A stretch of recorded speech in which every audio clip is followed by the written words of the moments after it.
ঐতিহাসিক ৭ই জুন, ৬ দফা দিবস, বাঙালি জাতির মুক্তির সনদ।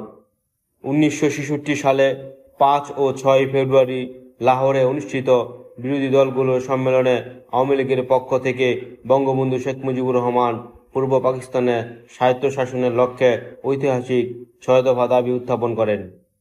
এই ৬ দফাকে বাঙালি জাতির মুক্তির সনদ বা ম্যাগনা কার্টা বলা হয়।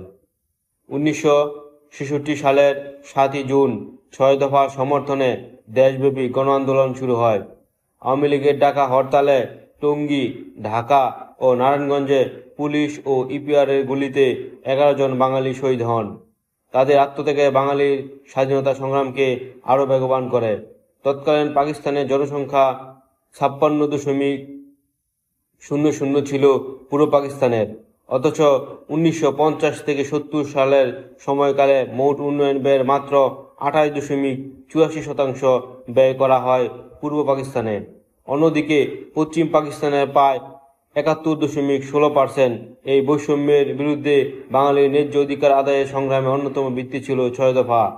৬ দফায় ছিল স্বাধীনতার বীজ, আর ৭ই জুন ছিল সেই সংগ্রামের এক অবিস্মরণীয় মাইলফলক। শ্রদ্ধাভরে স্মরণ করছি ৬ দফা আন্দোলনের সকল শহীদকে। জয় বাংলা, জয় বঙ্গবন্ধু।